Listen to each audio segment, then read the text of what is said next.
Trust my police dog." The little girl's whisper cut through the diner like a blade. Deputy Marcus Webb's hands froze around his cold coffee. 52 hours. His son had been missing for 52 hours. Every K-9 unit failed. Every search team came back empty. But this child, bruised, unwanted, forgotten by the world, stood before him with a scarred Belgian Malinois and eyes that held no doubt. The dog locked onto Webb with a gaze that burned straight through his soul. Everyone in that diner stopped breathing. No one believed her. No one trusted the dog. They were all wrong. Before we continue, please subscribe to our channel and follow this story until the very end. Drop your city in the comments. I love seeing how far our stories travel around the world.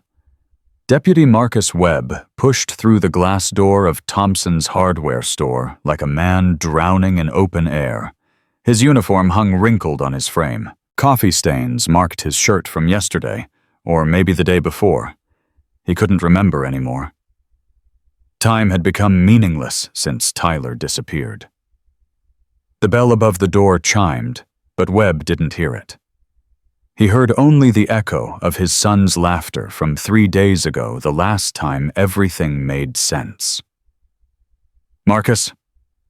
Old Henry Thompson stepped out from behind the counter, his weathered face creased with concern. The 70-year-old had known Webb since he was a boy, had watched him grow up, get married, become a father, lose his wife to cancer, and somehow keep going.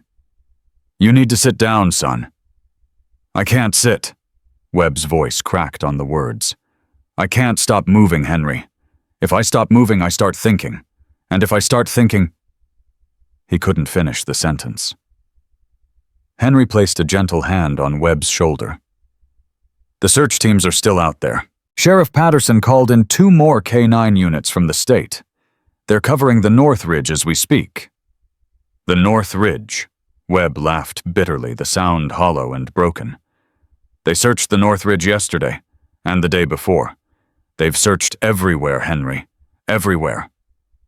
His hands trembled as he pressed them against his eyes, trying to hold himself together in front of the dozen customers who had stopped their shopping to watch.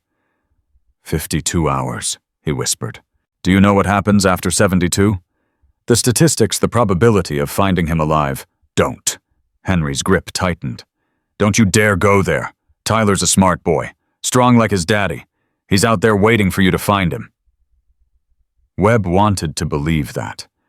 God, he wanted to believe it more than he'd ever wanted anything in his life. But hope had become a luxury he couldn't afford. Every hour that passed, without a lead, without a sign, without something, chipped away at his faith, until almost nothing remained. "Mr. Webb." The voice came from somewhere behind him. Small, quiet, almost swallowed by the ambient noise of the store. Webb turned slowly, expecting another well-meaning townsperson offering prayers and casseroles. Instead, he found himself looking down at a little girl. She couldn't have been more than 9 years old. Her dark hair was pulled back in a messy ponytail, and she wore an oversized jacket that hung past her knees, clearly, a hand-me-down possibly from a donation bin. Her eyes, though. Her eyes held something Webb recognized immediately. Loss. Deep, permanent loss. But there was something else there, too. Something that looked almost like determination. "I'm sorry," Webb said automatically, his voice flat with exhaustion. "I don't think we've met." "My name is Lily." The girl spoke carefully, as if each word required tremendous courage. "Lily Chen." Webb nodded vaguely, his attention already drifting back to his own spiraling thoughts. But then he noticed the dog. The Belgian Malinois stood beside the girl like a shadow made flesh. Massive, muscular. Scars crisscrossed his chest and shoulder-pale lines against his tawny coat. His ears stood perfectly erect, rotating slightly, as if cataloging every sound in the building. But his eyes, those intense golden eyes, remained fixed on Webb with an intelligence that made the deputy's skin prickle. "That's quite a dog," Henry murmured from behind the counter. Lily's small hand rested on the animal's back. "His name is Ranger." "Ranger." Webb repeated the name without really hearing it.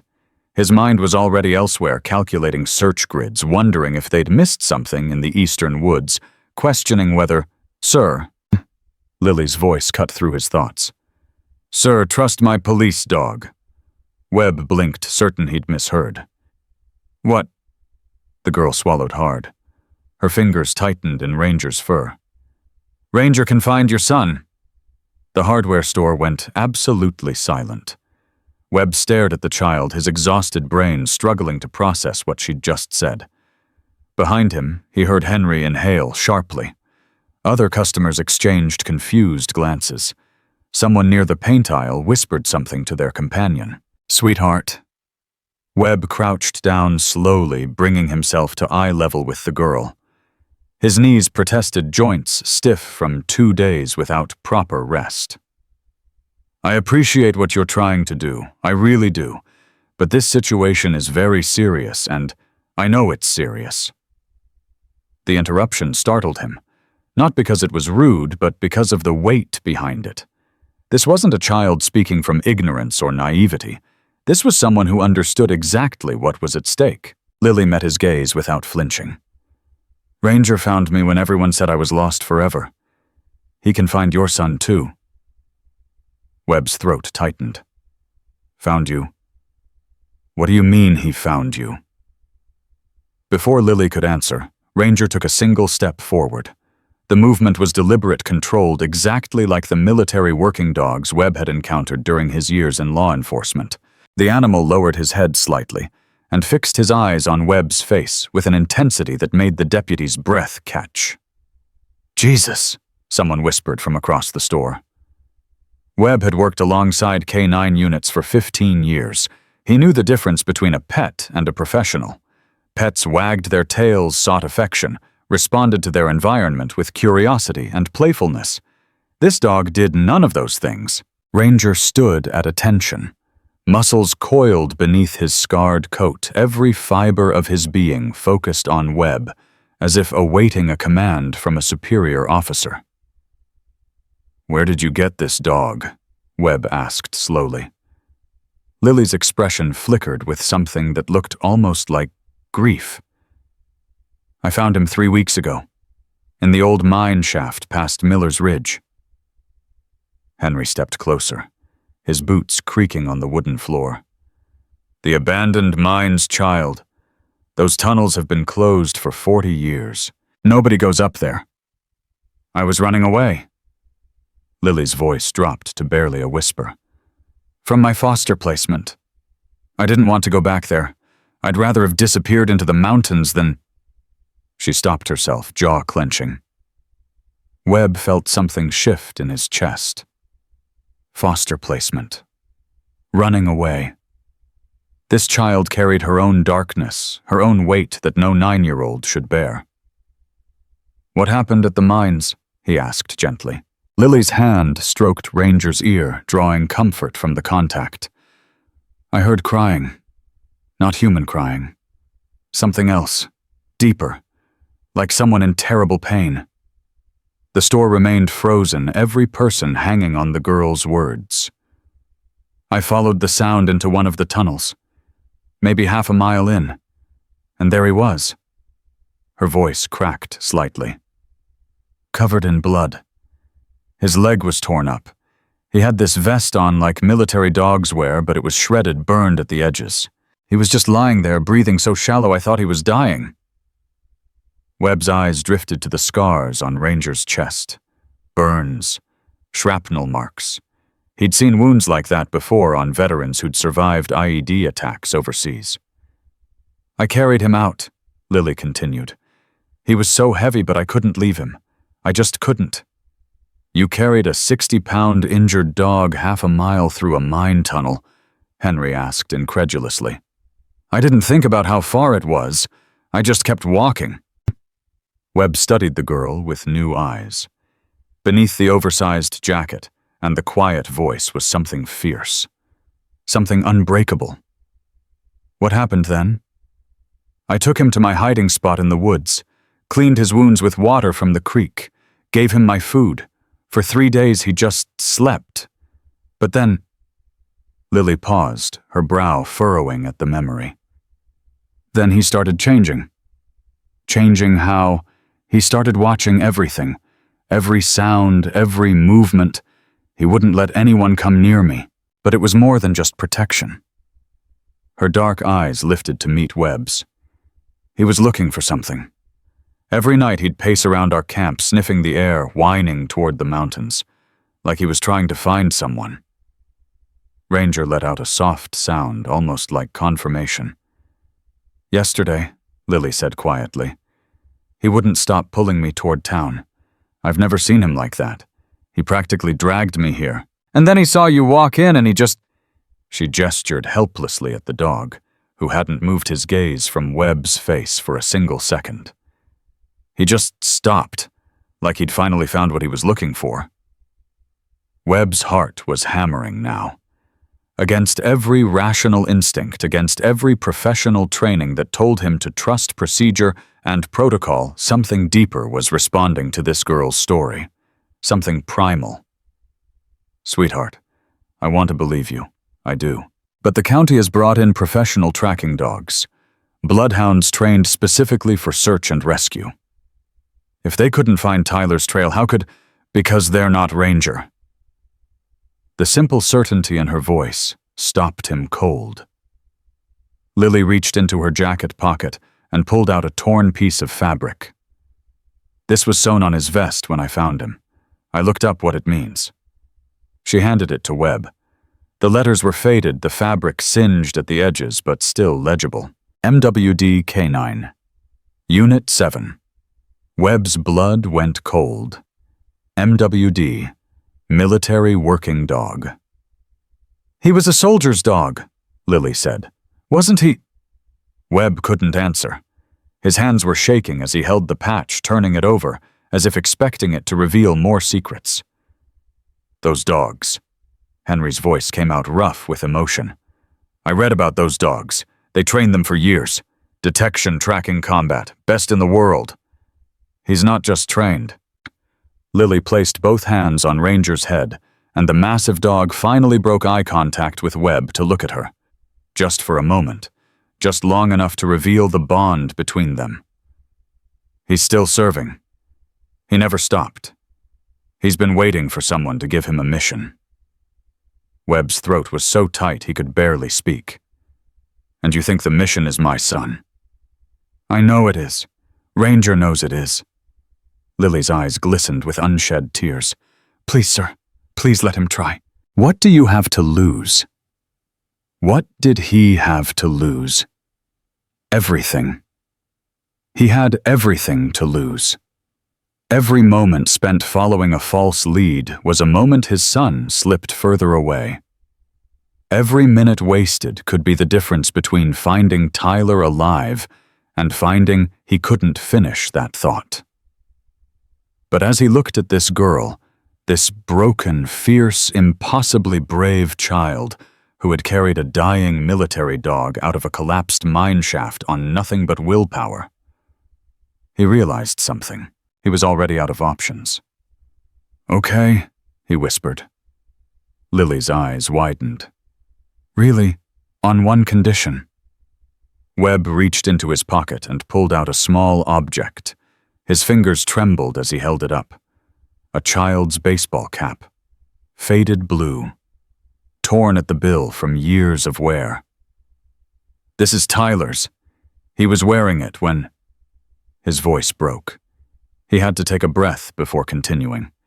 When he disappeared, we found it at the fairgrounds near the last place anyone saw him. Lily took the cap carefully, reverently, as if understanding its weight. If Ranger is what you say he is, Webb continued, then show me what he can do. Lily nodded and knelt beside Ranger. She held the cap close to the dog's nose, but not touching. "Ranger," she whispered. "Find." The transformation was instantaneous. Ranger's entire body shifted. His muscles tightened, his nostrils flared. His eyes, which had seemed almost soft while looking at Lily, went completely hard, focused, predatory. He inhaled once, twice, 3 times. Then his head snapped up. A sound emerged from his chest, not a bark, not a growl. Something between a sharp, urgent vocalization that made every person in the store take an involuntary step backward. "He has it," Lily breathed. Webb's heart stopped. "What?" "The scent. He's locked onto the scent." Ranger was already moving toward the door, every step precise and purposeful. He paused at the threshold and turned his head back, staring at Webb with those golden eyes. The message was unmistakable. "Follow me." Webb stood frozen for 1 eternal second. Behind him, Henry's voice broke through the silence. "Go, Marcus. For God's sake, go." Webb ran. The afternoon sun cast long shadows across Main Street as Ranger burst through the hardware store door. Webb was 3 steps behind him, his exhaustion momentarily forgotten in the surge of adrenaline flooding his system. "Where's he going?" he shouted back at Lily, who was sprinting to keep up. "He's tracking. Don't talk to him. Don't distract him. Just follow." Ranger moved through the parking lot like a guided missile, his nose inches from the pavement. He zigzagged once, twice, then straightened his trajectory and accelerated. People on the sidewalk stopped and stared. A woman clutched her purse to her chest. 2 teenagers on bikes nearly crashed, trying to watch the massive dog streak past. "Deputy Webb?" someone called out. "What's happening?" Webb didn't answer. He couldn't. His eyes were locked on Ranger's form, as the dog led them past the pharmacy, past the post office, past the elementary school where Tyler had just finished 2nd grade. Tyler. God, Tyler, please be okay. Please.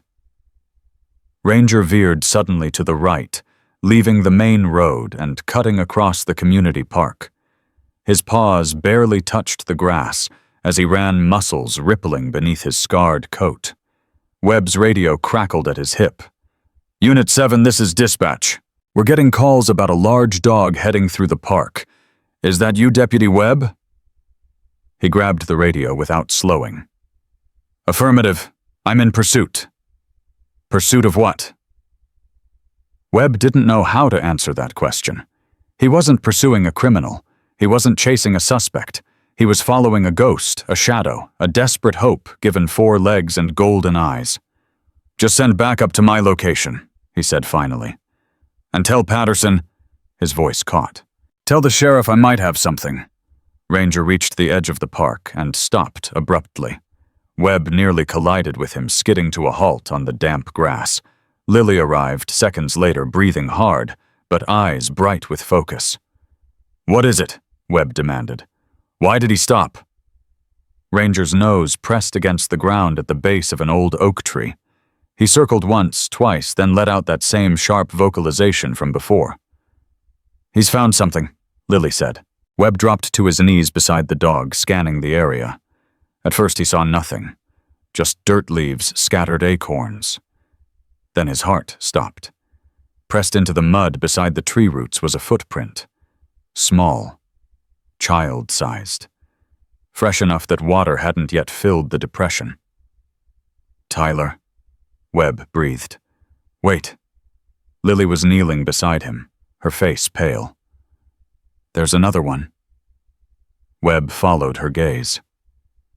Next to his son's footprint, partially overlapping it, was a second impression. Larger. Deeper. An adult's boot. The world tilted sideways. "Someone was with him," Webb whispered. "Someone was—" He couldn't say the word. Lily said it for him. Her voice was steady, but her hands trembled as she gripped Ranger's collar. "Someone took him." The next 20 minutes passed in a blur of radio calls and arriving backup. 2 patrol cars screamed into the park sirens, cutting through the quiet afternoon. Sheriff Patterson arrived in his personal vehicle, his weathered face grim beneath his gray Stetson. "Marcus," Patterson strode across the grass, his boots leaving deep impressions in the soft earth. "Talk to me."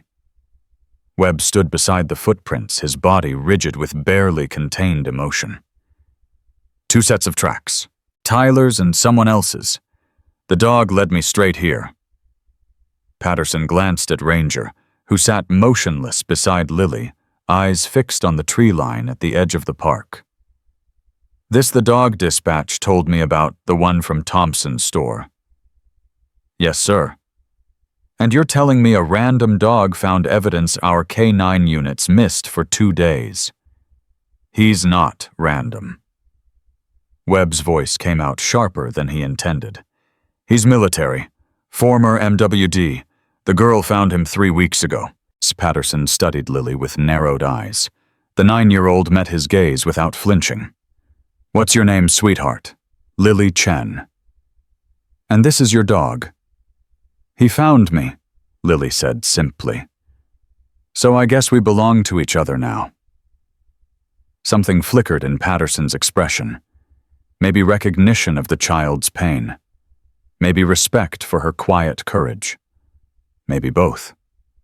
"You believe this animal can find my deputy's son?" Lily nodded once. "I know he can." Patterson was silent for a long moment. Behind him, other officers were cordoning off the area, marking the footprints with evidence flags, taking photographs. Standard procedure for a crime scene that might mean nothing, or everything. Finally, the sheriff turned back to Webb. "Marcus, I know what you're feeling right now. Hell, everyone in this county knows. But I can't authorize a search based on one dog's— Look at the prints, Tom."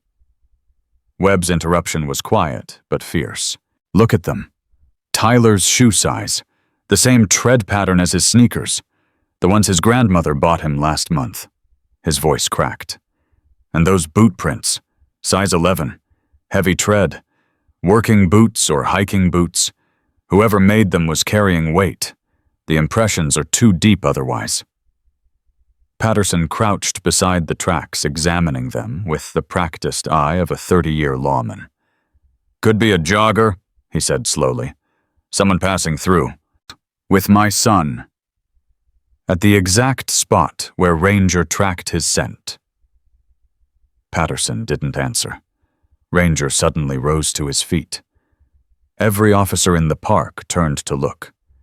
The dog's attention was fixed on something in the distance, his body vibrating with barely contained energy. "What's he doing?" Patterson asked. Lily's face had gone white. "He's found the trail again." "What trail?" "Whoever took Tyler." Her voice trembled for the first time since Webb had met her. "Ranger can smell them, both of them, and he wants to follow." Webb grabbed Patterson's arm. "Tom, please." Patterson looked at his deputy, the man he'd mentored for 15 years, the man who'd buried his wife and raised his son alone, the man who was now holding himself together by nothing but threads and prayers. "Son of a bitch," Patterson muttered. Then he keyed his radio. "All units, this is Patterson. We're shifting the search grid. Follow the K9's lead." Ranger moved like a force of nature. He led them out of the park, across 2 streets past the old Methodist church and toward the highway that wound up into the mountains. Webb jogged beside him, Lily on his other side, her small legs pumping furiously to match their pace. "Where's he taking us?" Webb gasped. "The scent goes this direction. That's all I know." They crossed the highway as patrol cars blocked traffic in both directions. Horns blared from delayed vehicles. People leaned out of windows shouting questions no one stopped to answer. The terrain shifted as they entered the tree line. Pavement gave way to dirt. Flat ground became slope. The late afternoon sun filtered through pine branches, casting the world in shades of gold and shadow. Ranger never hesitated. He moved through the forest like he'd been born there, navigating fallen logs and rocky outcroppings without breaking stride. Occasionally he would pause, nose lifted to the wind, then adjust his trajectory and continue. "He's compensating," Lily said between breaths. "For what? Wind shift. The scent is spreading. He's reading the air currents." Webb stared at the girl. "How do you know that?" "I watched him. Every day since I found him, I learned how he thinks." She ducked under a low branch. "He's not just following a trail. He's predicting where it goes." The forest grew denser, the incline steeper. Behind them, Webb could hear other officers struggling to keep up their heavier bodies and equipment slowing them down. Ranger stopped. The sudden halt nearly sent Webb crashing into the dog's hindquarters. He caught himself against a tree trunk, breathing hard, legs burning from the climb. What is it?" Ranger stood at the edge of a small clearing, body, rigid ears flat against his skull. A low sound rumbled in his chest. Lily approached slowly, one hand extended toward the dog.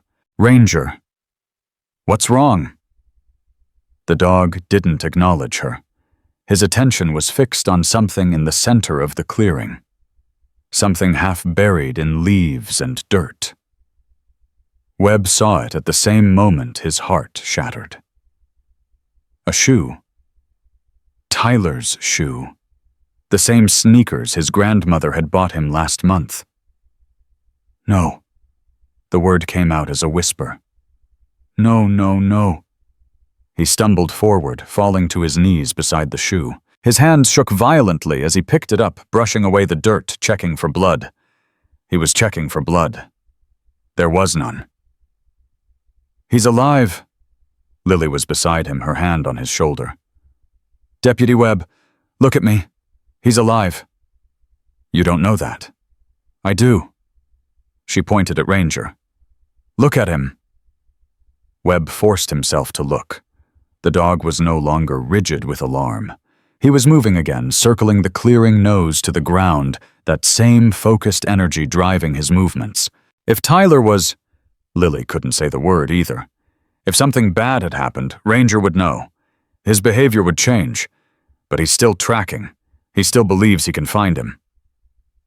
Webb clutched the shoe against his chest the way he used to clutch Tyler when the boy was a baby, small enough to fit in the crook of one arm. "God, please," he whispered. "Please let me find my son."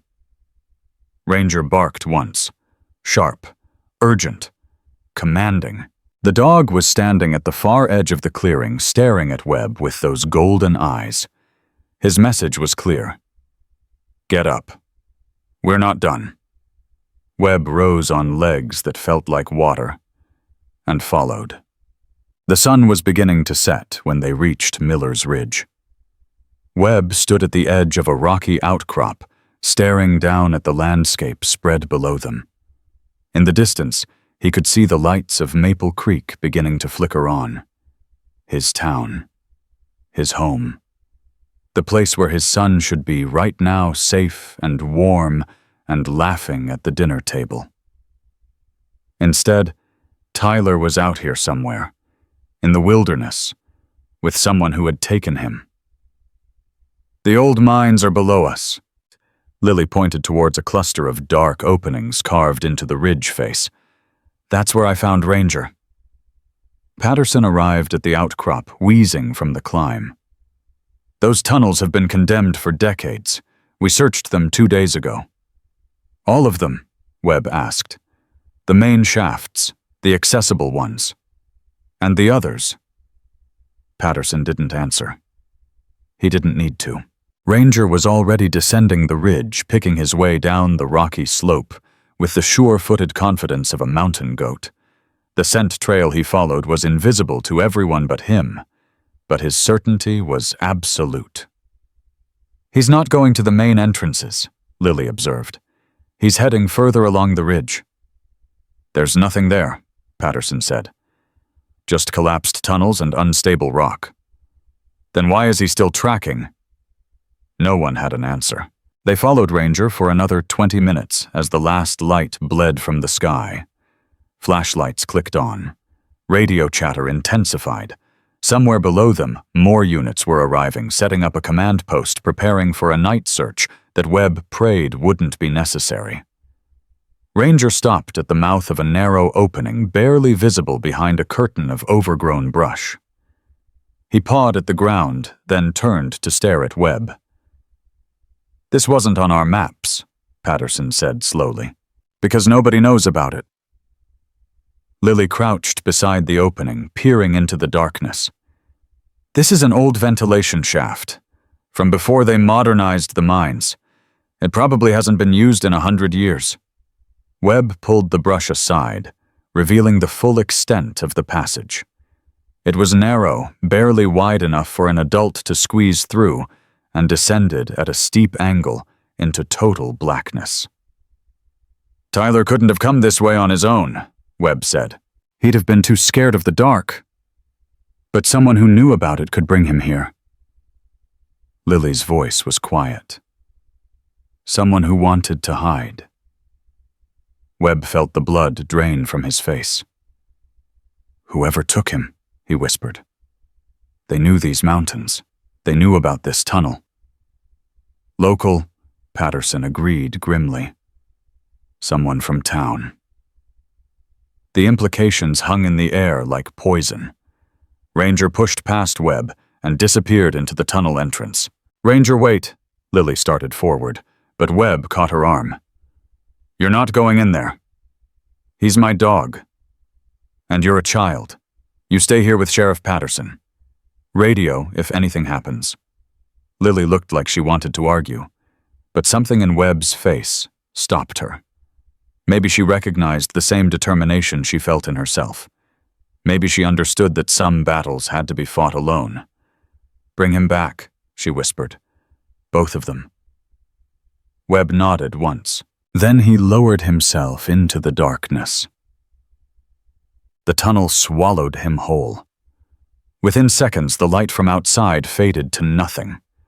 Webb's flashlight carved a small circle of visibility in the infinite black, revealing rough stone walls, rotting timber supports, and the occasional glint of old mining equipment left to rust decades ago.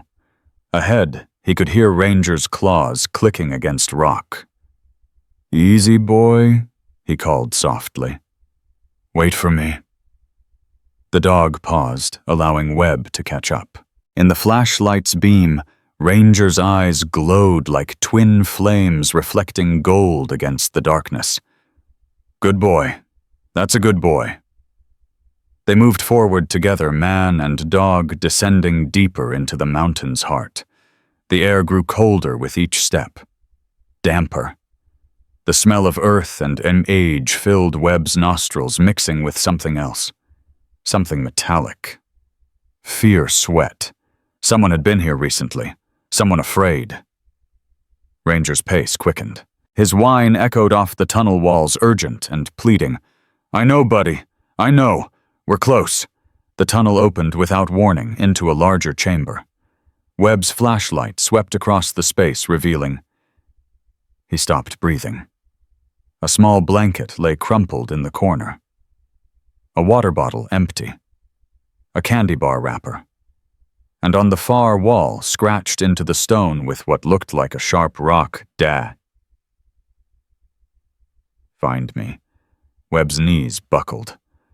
Tyler had been here. His son had been here alive enough to leave a message desperate enough to claw it into solid stone. Tyler. The name tore from his throat. Tyler. The echoes bounced back, empty and mocking. Ranger was already at the far end of the chamber, pawing at another passage. His bark was sharper now, more urgent. He's still moving. The trail continues. Webb forced himself up, forced his legs to carry him forward, forced himself to believe against all evidence and all logic that he would find his son alive. He followed Ranger into the darkness, and somewhere ahead, impossibly faint, he heard something that made his heart explode. A child's voice. Crying. The crying grew louder with each step Webb took. His flashlight trembled in his grip, the beam dancing across the tunnel walls like a dying heartbeat. Ranger moved ahead of him. Body-low muscles coiled every fiber of his being, locked onto the sound that echoed through the stone passages. "Tyler!" Webb shouted again. "Tyler, can you hear me?" The crying stopped. Webb froze. His blood turned to ice in his veins. Why did it stop? Why would his son stop crying unless Daddy? The voice was so small, so fragile, so impossibly, wonderfully alive. "Tyler, I'm here, buddy. I'm coming." Webb broke into a run, abandoning caution, abandoning training, abandoning everything except the primal need to reach his child. His boots slammed against the uneven ground. His shoulder scraped against a jutting rock. He didn't feel the pain. Ranger barked once, sharp and commanding, then disappeared around a corner up ahead. Webb rounded the same corner, and his flashlight found them. Tyler sat huddled against the tunnel wall, knees pulled to his chest, face streaked with dirt and tears. His clothes were torn. His hands were scraped raw. But his eyes, those beautiful brown eyes that looked exactly like his mother's, were wide open and alive. "Daddy!" The word shattered something inside Webb.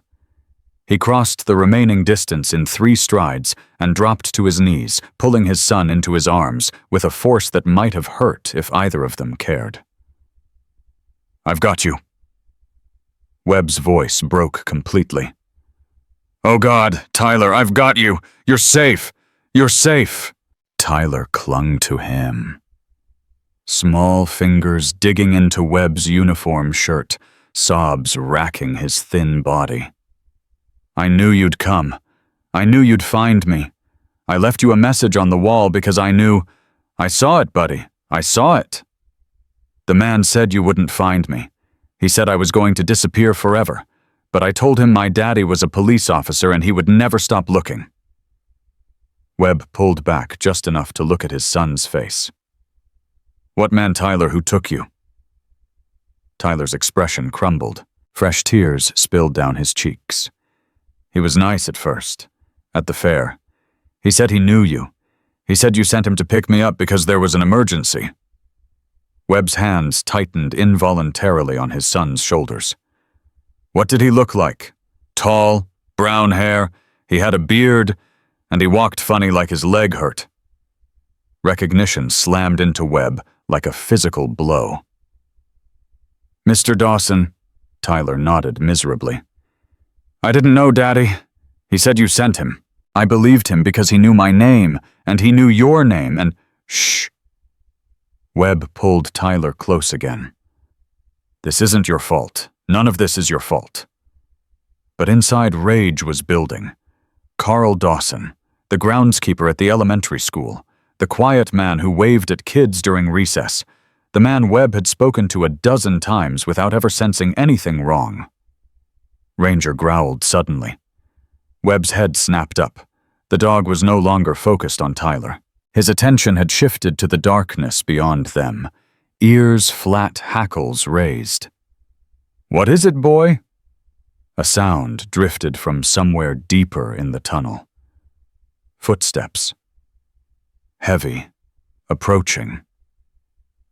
"He comes back," Tyler whispered, terror flooding his voice.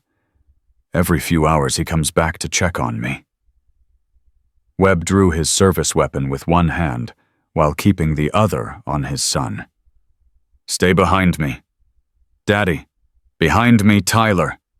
Now." The footsteps grew louder. Closer. A flashlight beam appeared in the distance, sweeping back and forth across the tunnel. "Tyler!"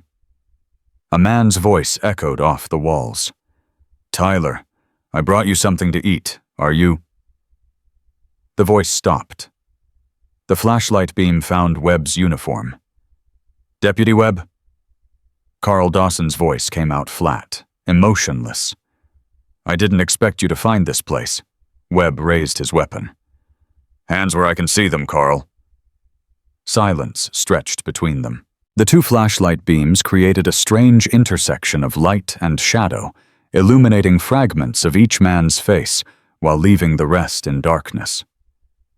I wasn't going to hurt him. Carl's voice cracked. You have to understand, I wasn't... Hands up now. Carl raised his arms slowly. The grocery bag he was carrying dropped to the ground, spilling water bottles and granola bars across the tunnel floor. I just wanted to keep him safe, Carl said. I was trying to protect him. Protect him? Webb's voice shook with fury. You kidnapped my son. You dragged him into an abandoned mine. You made him think he was going to disappear forever. No, Carl shook his head vigorously. No, that's not, you don't understand. There are people, Deputy. Bad people. They were going to hurt him. I heard them talking at the fair. They were planning to take him, so I had to get to him first. Webb's finger tightened on the trigger. You expect me to believe that it's the truth? Carl's voice rose with desperation. I know how it looks. I know what I did was wrong, but I saved him. Those men, they were going to... He couldn't finish the sentence. Ranger barked sharply and Carl flinched backward. Keep that dog away from me. You don't get to make demands. Webb advanced slowly, weapon steady despite the tremor in his voice. On your knees. Hands behind your head. Carl hesitated. Now. He dropped to his knees. His hands moved behind his head. But his eyes held something that made Webb pause. Not the cold calculation of a predator. Not the defiance of a guilty man caught in his crime. Fear. Genuine, overwhelming fear. Check the main entrance, Carl whispered. The one by the old equipment shed. I blocked it from inside after I brought Tyler here. But they might have found another way. They might be... A distant sound cut him off. Voices. Multiple voices, coming from somewhere above them. Ranger's growl deepened to something primal. They're here, Carl breathed. God help us, they found this place. Webb grabbed his radio with his free hand. Patterson, do you copy? Static. Patterson, this is Webb. I've found Tyler. He's alive. But we may have additional suspects approaching from the main entrance. Do you copy? More static. The mine walls were blocking the signal. We have to move. Webb turned to Tyler, who was pressed against the wall, trembling. Can you walk, buddy? Tyler nodded, his jaw set with determination that reminded Webb painfully of his late wife. Good boy. Stay close to Ranger. Webb looked back at Carl. The man remained on his knees, hands still behind his head, face pale in the flashlight's glow. Get up. You're coming with us. Deputy, please. I know you don't believe me, but I said get up. So Carl rose slowly, his injured leg making the movement awkward. The ventilation shaft. The one you came in through. It's our only way out. I know. Then you know we have to hurry. Those men, they're not going to let Tyler go. They've been planning this for months. Webb's blood ran cold. What are you talking about, planning what? Carl's eyes filled with tears. I wanted to tell someone. I wanted to go to the police. But they have connections everywhere. They said if I talked, they'd kill my daughter. She's only 12, Deputy. She's all I have left since my wife. His voice broke. For one horrible moment, Webb saw not a kidnapper but a father. A broken man who had made an impossible choice. We'll sort this out later. Webb gestured toward the tunnel. Move, now. They ran. Ranger led the way, his nose guiding them through the labyrinth of passages. Webb kept one hand on Tyler's shoulder, pulling him along, while his other hand maintained his grip on his weapon. Carl followed behind his limp, slowing him down, but his fear driving him forward. The voices above grew louder. Down here, someone shouted. "I see flashlight beams." Webb pushed harder. "Faster! Move faster!" Tyler stumbled on a loose rock. Webb caught him before he hit the ground, scooping him up in one arm without breaking stride. The boy weighed almost nothing. Fear and adrenaline made him feather-light. "Daddy, I'm scared." "I know, buddy. I've got you. I've got you." They reached a junction where 3 tunnels branched off in different directions.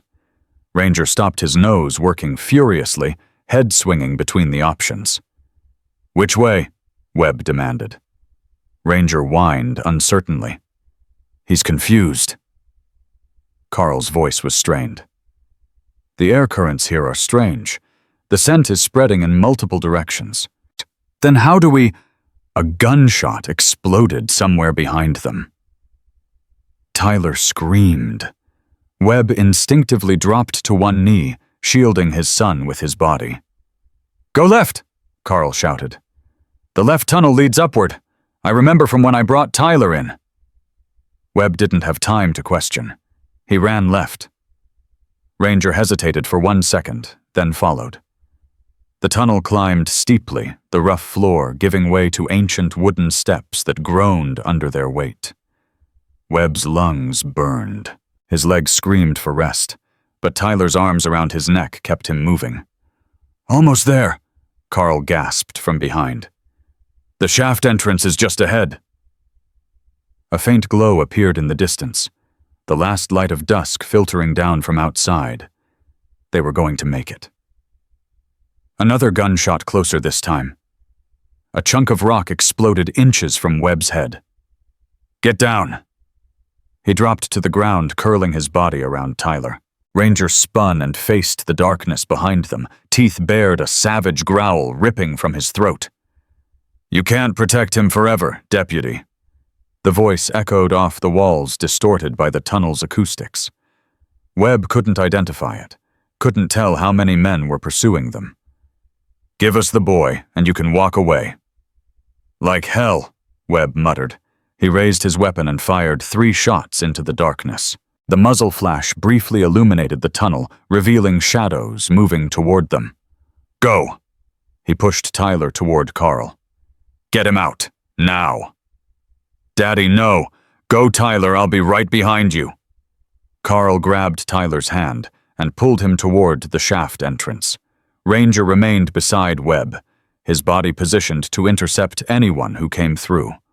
Webb fired twice more, then scrambled backward, following Ranger toward the exit. The shaft opening was just ahead, a narrow rectangle of gray sky against the black tunnel walls. Carl lifted Tyler up first, boosting him through the opening. The boy scrambled out, disappearing into the fading daylight. "Your turn, Deputy." Webb shook his head. "Ranger first." The dog looked at him with those golden eyes, and for a moment Webb could have sworn he saw understanding there. Then Ranger launched himself at the opening, his powerful legs carrying him up and out in one fluid motion. Webb holstered his weapon and grabbed the edges of the shaft. His arms trembled as he pulled himself up, his exhausted muscles threatening to fail. A hand closed around his ankle. "Got you." Webb looked down. A man's face stared up at him from the darkness. Young, cold eyes, a cruel smile. "Deputy Webb, you have no idea how much trouble you've caused." Then Webb kicked out with his free leg. The blow connected with the man's shoulder, loosening his grip. Webb kicked again, harder this time, and felt the hand release. He scrambled up through the shaft, emerging into the cool evening air. Ranger was there, instantly positioning himself between Webb and the tunnel entrance. Carl stood a few feet away. Tyler clutched protectively against his chest. "Run!" Webb gasped. "Ridge! Patterson!" They ran. The forest closed around them as they fled from the mine entrance. Webb could hear shouts behind them, men emerging from the tunnel giving chase. But the darkness was falling fast, and Ranger moved through the trees like a ghost, guiding them along paths invisible to human eyes. Webb's radio crackled suddenly. "Marcus," Patterson's voice distorted but audible. Marcus, do you copy? Tom. Webb nearly sobbed with relief. I have Tyler. He's alive, but we've got multiple suspects in pursuit, armed, coming from the mine entrance. What's your position? Heading toward the ridge, maybe half a mile from where Lily... Units are already moving. Hold on, Marcus. Help is coming. The radio cut out again, swallowed by the mine's interference. They kept running. Tyler had gone silent in Carl's arms, too exhausted for tears. Webb pushed through branches and over rocks, his body operating on pure adrenaline. Ranger moved ahead of them, pausing occasionally to check their pursuers' positions, then urging them forward again. There, Carl pointed through the trees. The outcrop. I can see flashlight beams appeared behind them. Faster. Webb grabbed Carl's arm, pulling him along. Move! They burst out of the tree line onto Miller's Ridge. The rocky outcrop stretched before them, and at its edge, Webb could see figures. Uniforms. The search teams. Sheriff! Webb screamed. Patterson! A spotlight blazed to life, catching them in its beam. Voices shouted commands. Officers moved toward them with weapons drawn. Get down! Everyone on the ground! Webb dropped to his knees, raising his hands. Deputy Webb, I have a civilian and my son. Patterson's voice cut through the chaos. Hold your fire! Hold your fire! The sheriff appeared in the spotlight's glare, rushing toward them. His face went slack with shock when he saw Tyler in Carl's arms. My God! You found him. He's okay. Webb's voice broke. Tom, he's okay. Patterson took Tyler from Carl's arms, cradling the boy with the gentle care of a grandfather. Get paramedics over here now. Webb turned back toward the forest. There are men in there. They were chasing us, armed. Patterson's expression hardened. How many? I don't know. At least 3, maybe more. The sheriff keyed his radio. All units, we have armed suspects in the forest approaching from the mine entrance. Establish a perimeter. Nobody gets through. Officers fanned out, disappearing into the trees. Ranger remained at Webb's side, his body still tense, still ready. The dog. Patterson stared at the Belgian Malinois. The girl's dog found him. He led me straight to Tyler. Webb looked at Ranger with something approaching reverence. I don't know how, but he knew. He knew exactly where to go. A commotion erupted near the edge of the spotlight. Lily broke through the line of officers, her small body moving faster than anyone could stop her. Ranger? The dog's tail wagged for the first time since Webb had met him. He bounded toward the girl, meeting her in a collision of fur and tears. Lily dropped to her knees, wrapping her arms around his neck, burying her face in his scarred coat. Good boy, she sobbed. Good boy. You did it. You found him. Ranger licked her face, a gesture so tender it made Webb's chest ache. Tyler was watching from Patterson's arms. His voice came out small and wondering. Daddy, is that the dog that found me? Yeah, buddy. Webb moved to his son's side, placing a hand on his head. That's Ranger. Can I pet him? Lily looked up, her tear-stained face breaking into a smile. He'd like that. Patterson set Tyler down gently, and the boy walked on unsteady legs toward the dog. Ranger watched him approach, those golden eyes soft now, the warrior at rest. Tyler reached out his hand. Ranger sniffed it once, then pressed his head against the boy's palm. Thank you, Tyler whispered. Thank you for finding me. The dog made a sound low and warm, almost like an acknowledgement. Webb watched his son and the dog who had saved him, and for one moment the terror of the past 3 days faded. There was only this. His boy. Alive. Safe. Here. Then Carl Dawson's voice shattered the moment. Deputy Webb? Webb turned. Carl stood apart from the group, hands still raised, face haunted. I need to tell you something. About the men who were after Tyler. About why they wanted him. Patterson stepped forward, hand on his weapon. You can tell us at the station. No. Carl shook his head.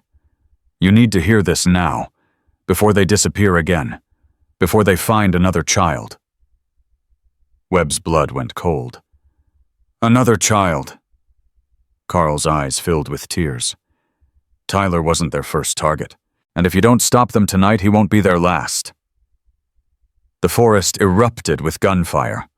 Officers shouted. Flashlights swung wildly. Someone screamed. Webb threw himself over Tyler, shielding the boy with his body. Ranger stood over Lily, his bark drowning out the chaos. Contact! An officer yelled. We have contact at the north perimeter. Patterson pulled his weapon. Get them out of here. All civilians move to the vehicles. The hands grabbed Webb, pulling him and Tyler toward the waiting patrol cars.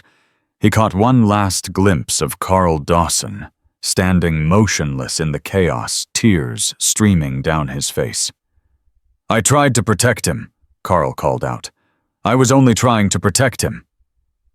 Then an officer tackled him to the ground, and Webb lost sight of him in the darkness. The patrol car door slammed shut.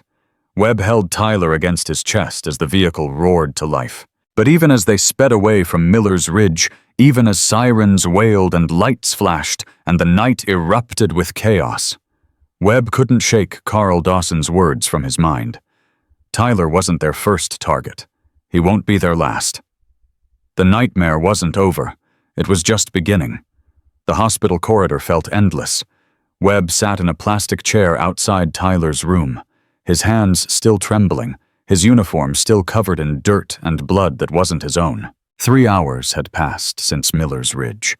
3 hours since the gunfire. 3 hours since Carl Dawson's words had planted a seed of dread in his chest that refused to stop growing. Tyler wasn't their first target. He won't be their last. A nurse emerged from Tyler's room, her expression soft with reassurance. He's sleeping now, Deputy. Mild dehydration, some scrapes and bruises, but nothing serious. He's a tough little boy. Webb nodded, unable to speak, past the lump in his throat. You can go in if you want. He asked for you before he fell asleep. Webb pushed himself to his feet. His legs felt like they belonged to someone else. He walked into the room and stopped at the edge of Tyler's bed, watching his son's chest rise and fall with peaceful breaths. Alive. His boy was alive. He reached out and brushed a strand of hair from Tyler's forehead. The boy stirred, but didn't wake. I'm not going anywhere, Webb whispered. Not ever again. His phone buzzed in his pocket. Patterson's name flashed on the screen. Webb stepped into the hallway before answering. Sheriff. Marcus. Patterson's voice was tight. We need you at the station, now. Tyler just... I know. But Dawson's talking. And what he's saying... Patterson exhaled heavily. You need to hear this yourself. Webb looked back at Tyler's door. Every instinct screamed at him to stay, to never let his son out of his sight again. I'll have Deputy Morrison sit with him, Patterson said, reading the silence. She's got kids of her own. She'll watch him like a hawk. Webb closed his eyes. 20 minutes. Make it 15. The call ended. Webb flagged down a nurse and arranged for Deputy Morrison's arrival. Then he walked out of the hospital into the cold night air, where his patrol car waited like a patient ghost. 15 minutes later, he was standing outside Interrogation Room B. Patterson met him at the door, his face looking 10 years older than it had that morning. Before you go in there, I need to tell you something. What? We caught one of them. The men from the forest. Young guy, maybe mid-20s. He's in room A right now, and he's not talking. But we ran his prints. Patterson's jaw tightened. He's connected to a trafficking ring out of Chicago. FBI's been tracking them for 18 months. Webb's stomach dropped. Trafficking, kids Marcus. They take kids. The world tilted sideways. Webb braced himself against the wall, suddenly unable to breathe. Dawson claims he overheard them at the fair, Patterson continued. Says they were targeting Tyler specifically. Something about the boy's age, his appearance, the fact that his mother was dead and his father worked long hours. They were watching us. Webb's voice came out hollow. They were watching my family. Dawson says he panicked, grabbed Tyler before they could, hid him in the mines to keep him safe until he could figure out what to do. And I'm supposed to believe that... Patterson shrugged heavily. I don't know what to believe anymore. But Dawson's got information. Names, locations, things only someone on the inside would know. On the inside, Webb's head snapped up. You're saying he was working with them. He says he was forced into it. They threatened his daughter, made him provide information about kids in the school, their families, their routines. Patterson's voice dropped. He says he's been feeding them information for 6 months, but when he heard them talking about Tyler, something snapped. Webb pushed off the wall. I want to talk to him. That's why you're here. Patterson opened the door.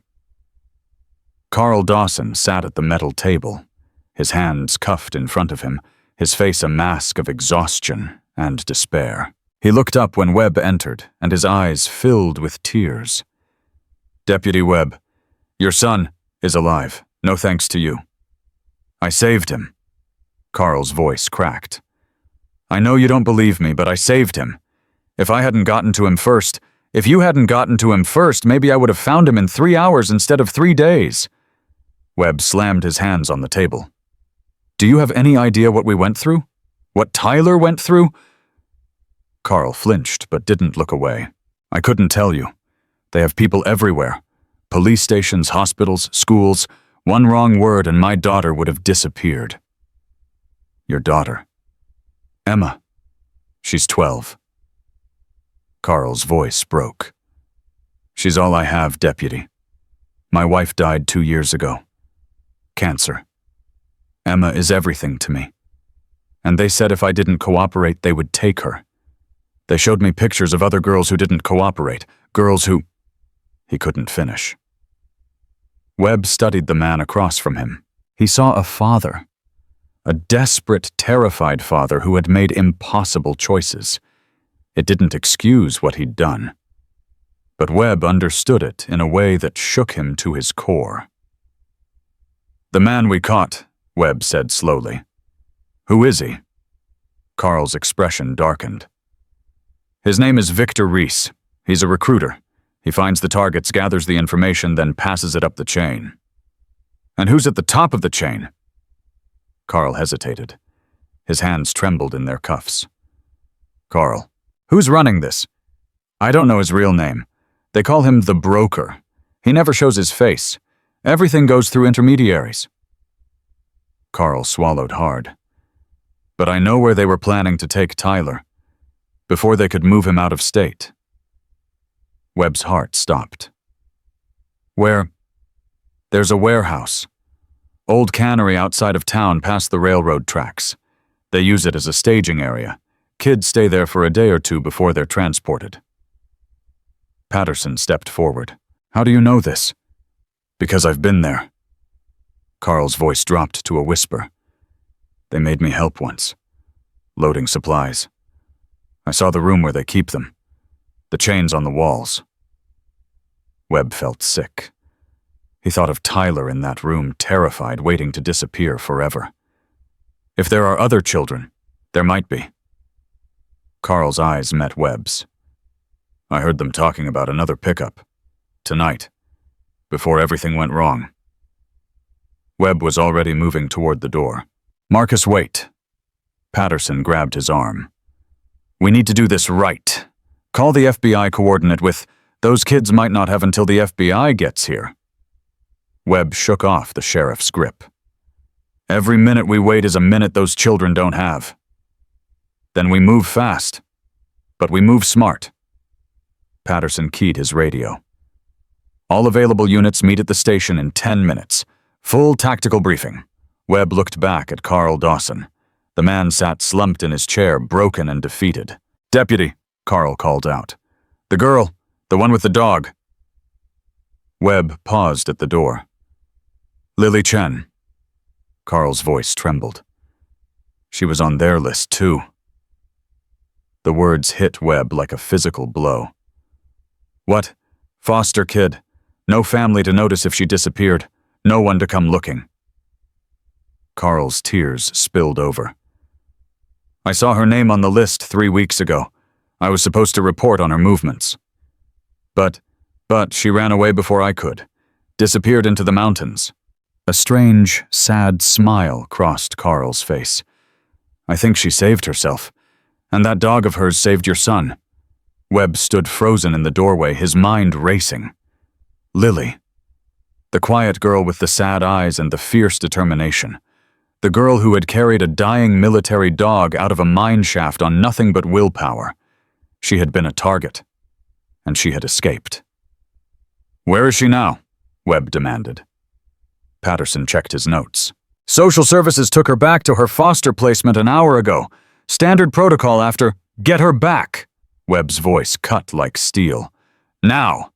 If they know she was on their list, they might try again." Patterson was already on his radio. Webb burst out of the interrogation room and nearly collided with Deputy Morrison, who was running toward him with panic in her eyes. "Marcus, the hospital called. Tyler's awake.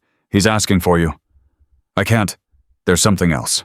Morrison's face was pale. "He's talking about what happened in the mines, about what he saw." "What do you mean, what he saw?" Morrison swallowed hard. "He says he wasn't alone down there. He says there was another kid. A boy maybe 9 or 10. Tyler says the man took him somewhere the day before you found him." Webb's blood turned to ice. Another child. Tyler didn't see where they took him, but he heard the boy crying, begging to go home. Morrison's voice cracked. "Marcus, that boy might still be in there. In those tunnels." Everything stopped. Webb thought of the labyrinth beneath Miller's Ridge. Miles of passages. Dozens of chambers. Places where a child could be hidden forever. "Get me a team," he said. "We're going back into those mines." "What about the warehouse?" Webb's hands clenched into fists. 2 operations. 2 groups of children in danger. Not enough time for both. His phone buzzed. A text from an unknown number. He opened it and felt the floor drop out from under him. A photo. Tyler's hospital room. Tyler's sleeping face. And a message beneath it, "Back off, or the boy disappears for real this time." Webb's scream echoed through the station. He ran. The hospital was 12 minutes away. Webb made it in 7, his siren screaming, his speedometer climbing past 90. He burst through the emergency room doors with his weapon drawn, ignoring the shouts of startled staff. Tyler's room was at the end of the corridor. The door stood open. Webb's heart stopped. He rounded the corner and found Tyler, sitting up in bed, alive, unhurt. A nurse standing beside him, adjusting his IV. "Daddy." Webb crossed the room in 3 strides, pulling Tyler into his arms. His entire body shook with relief. "You're okay. You're okay. I just woke up from a bad dream." Tyler's small arms wrapped around his father's neck. "Why are you crying?" Webb couldn't answer. He just held his son tighter, feeling the boy's heartbeat against his own chest. The photo. The message. Someone had been in this room. Someone had stood over his son while Tyler slept and taken a picture. They knew where Tyler was. They could reach him anytime they wanted. "Daddy, you're squeezing too tight." Webb forced himself to loosen his grip. "Sorry, buddy. Sorry." The nurse looked confused. "Deputy Webb, is everything all right?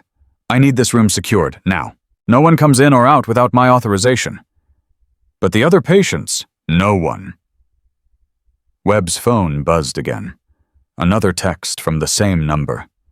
Last warning. Call off your people or the foster girl is next. Lily. Webb's blood ran cold. He dialed Patterson with trembling fingers. Tom. Where's Lily? We sent a unit to her foster placement. They should be. Call them. Call them right now. A long pause. Webb could hear Patterson on the radio demanding updates. Then silence. Too much silence. Marcus. Patterson's voice came back, hollow and afraid. The unit arrived. The foster family is fine. But Lily... What? She's gone. Her window was open. And Marcus... Patterson's voice broke. Ranger is gone too. Webb sank into the chair beside Tyler's bed, the phone nearly slipping from his grip. Lily was out there. Alone. Running. Or taken. Daddy, Tyler's small voice cut through the fog. What's wrong? Where's the girl with the dog? Webb looked at his son. Tyler's eyes, so like his mother's, were wide with concern. The dog that found me, Tyler continued. The nice girl said his name was Ranger. Where is she? I don't know, buddy. We have to find her. Tyler grabbed his father's hand. Ranger saved me. Now we have to save them. Webb stared at his son. 7 years old, traumatized, exhausted, and still thinking about someone else. His wife would have been so proud. You're right. And Webb stood up, a new determination settling into his bones. We're going to find them, both of them. His phone buzzed a third time. Not a text. A call. Unknown number. Webb answered. Deputy Webb. The voice was cold, electronically distorted. You have a choice to make. Who is this? The girl took something that belongs to us. Return it, and we'll forget about your son. Keep interfering, and you'll bury him next to his mother. The line went dead. Webb's hand shook as he lowered the phone. She took something that belongs to us. Not Lily. Something she had. The dog. Ranger. They weren't after the girl. They were after the dog. But why? What could a Belgian Malinois possibly have that would make a trafficking ring threaten a police officer's family? Webb thought of Ranger's scars. The burned tactical vest, the letters on the patch, MWD K9 Unit 7, a military working dog, missing in action, presumed dead. What had Ranger seen before he ended up in that mine shaft? What did he know? And more importantly, what was he carrying? Webb pulled up Patterson's number again. Tom, I need everything you can find on a military dog designated MWD K9 Unit 7. Handler named David Chen killed in Afghanistan 11 months ago. Why? Because I think that dog witnessed something. Or maybe he's carrying something. Something worth killing for. Patterson was quiet for a moment. You think this is connected to the trafficking ring? I think it's connected to everything. And I think Lily figured it out before any of us did. Which is why she ran. She didn't run. Webb's voice hardened with certainty. She's protecting him, just like she did when she carried him out of that mine shaft. Tyler tugged at his father's sleeve. Daddy, can I help find her? Webb crouched beside his son's bed. You can help by staying safe. Can you do that for me? Tyler nodded solemnly. I'll be brave. Like Ranger. Webb kissed his son's forehead. That's my boy. He stood and walked to the door where 2 officers now stood guard. Nobody gets past you? Nobody. Yes, sir. Webb headed for the exit, his mind racing through possibilities. Lily was smart, resourceful. She had survived alone in the mountains for weeks before finding Ranger. She wouldn't run blindly. She would go somewhere safe, somewhere she knew. The mine shaft, the place where she found Ranger, the place where she felt protected. She would go back there. Webb's radio crackled. Deputy Webb, this is dispatch. We've got a report of a young girl matching Lily Chen's description heading toward Miller's Ridge on foot. Witness says she had a large dog with her. Webb's heart clenched. She was going back to where it all began. All units converge on Miller's Ridge. Do not approach the girl. She's scared, and that dog will protect her. He climbed into his patrol car and slammed the door. Ranger had saved his son. Now it was Webb's turn to save them both. The engine roared to life, and he disappeared into the night. Somewhere in the darkness, a little girl and her dog were running for their lives, and the men hunting them would stop at nothing to get what they wanted.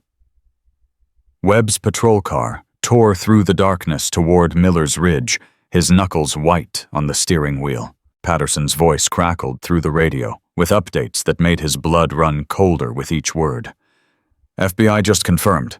Staff Sergeant David Chen wasn't just any handler. He was part of a special operations unit investigating corruption within military supply chains. His dog Ranger was trained to detect hidden compartments and contraband. What kind of contraband? Digital storage devices. Flash drives, micro SD cards. The kind of thing you'd use to smuggle classified information. Webb's mind raced. You're saying Ranger was trained to find intelligence materials? More than that. Chen's unit was tracking a leak. Someone selling military secrets to foreign buyers. They were close to identifying the source when Chen's convoy was hit by an IED. Convenient timing. Too convenient. The army ruled it enemy action, but there were always questions. Chen's body was recovered. Ranger's wasn't. Patterson paused. Until now. Webb pressed the accelerator harder. Someone wanted that dog dead. Someone who knew what Chen was investigating. And now that dog is running through the mountains with a 9-year-old girl. Lily knows something. Webb's voice tightened. That's why she ran. She figured out why they want Ranger. How could a kid figure that out? Webb thought of Lily's eyes, the quiet intelligence behind them, the way she observed everything and said very little. Because she's been watching him, learning him. For 3 weeks, she's been the only person Ranger trusted. His radio crackled again. A different voice this time. Deputy Morrison. Deputy Webb, we've got visual confirmation. A hiker spotted the girl and dog near the old ventilation shaft. Same entrance you used earlier today. She's going back to where she found him, Webb said. She thinks she's safe there. Sir, there's something else. We've intercepted radio chatter. Encrypted, but our tech guy caught fragments. Someone else knows where she's headed. Webb's stomach dropped. How much of a head start do they have? Unknown. But they're moving fast. So am I. Webb killed his lights as he approached the ridge. If Lily saw police vehicles, she might run deeper into the tunnels. If the men hunting her saw them, they'd know exactly where to go. He parked at the base of the ridge and grabbed his flashlight, then hesitated. Something felt wrong. He pulled out his phone and dialed a number he'd memorized from Carl Dawson's file. Emma Dawson. Carl's 12-year-old daughter. The one Carl had been trying to protect. A woman answered. Hello. This is Deputy Marcus Webb. I need to speak with Emma Dawson. Emma's asleep. It's almost midnight. Who did you say? It's urgent, please. A long pause, rustling sounds, then a young girl's voice, groggy with sleep. Hello. Emma, this is Deputy Webb. I work with your father. Is my dad okay? Fear sharpened her voice instantly. They took him away. No one will tell me anything. He's fine. He's helping us with something important. But Emma, I need to ask you a question. It's about a girl named Lily. Silence. Emma, I know Lily. The girl's voice dropped to a whisper. She was at my school for a few weeks before she ran away. She was always alone, always watching everyone like she was trying to figure out if they were dangerous. Did she ever talk to you? Once. Just once. Emma's voice trembled. She told me she didn't trust adults. She said they always let you down. But she said kids like us had to look out for each other. Kids like us? Kids nobody wants. Emma's voice cracked. Kids who are invisible. Webb's heart ached. Emma, did Lily ever mention anything about a dog, or about going to Miller's Ridge? She said she found something special in the mountains, something that needed her. Emma paused. She said it was the first time in her life that something needed her instead of the other way around. Webb thanked Emma and ended the call. His chest felt tight with an emotion he couldn't name. Lily had found Ranger because she was running away. Two broken souls hiding in the same darkness, somehow finding each other. And now they were running again. Webb climbed the ridge as fast as his legs would carry him. The ventilation shaft entrance was exactly as he'd left it hours earlier. The brush still pushed aside the narrow opening, beckoning like a black wound in the earth. He lowered himself inside. The darkness swallowed him immediately. His flashlight carved a narrow path through the void as he descended, his breathing loud in the confined space. Lily. His voice echoed off the stone walls. Lily, it's Deputy Webb. I'm here to help. No response. He moved deeper, following the path he'd taken before. Past the junction where Ranger had hesitated. Past the chamber where he'd found Tyler. Deeper into passages he hadn't explored. A sound reached him from somewhere ahead. Soft. Almost imperceptible. A dog's whine. Webb quickened his pace. Ranger boy, where are you? The whine came again, closer now. Then a bark. Sharp. Warning. Webb rounded a corner and his flashlight found them. Lily sat pressed against the tunnel wall, her arms wrapped around Ranger's neck. The dog stood in front of her, teeth. Bared eyes reflecting the flashlight's beam like twin flames. Stay back! Lily's voice was raw with fear. Ranger, protect! The dog's growl deepened, muscles coiling to strike.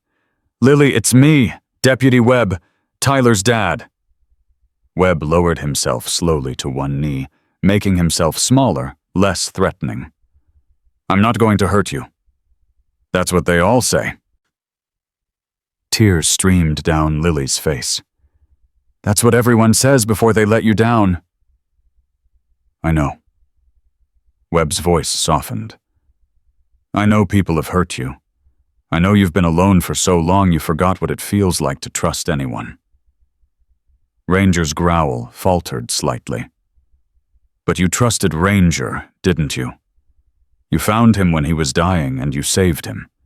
You carried him out of here when no one else even knew he existed. Lily's arms tightened around the dog. He needed me. He still needs you, and right now you both need me. Webb held out his empty hands. I'm not going to take him away from you. I promise. How can you promise that you're a cop? Cops take things away. They took my mom when she got sick. They took my dad when he couldn't pay his bills. They took me from my home and put me with people who only wanted the government check. Every word hit Webb like a blow.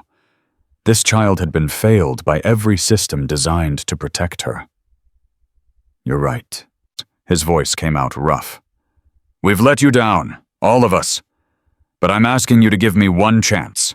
Just one. Ranger's stance softened. His ears lifted slightly. He was listening not just to Webb's words, but to something beneath them. Tyler told me what you did, Webb continued.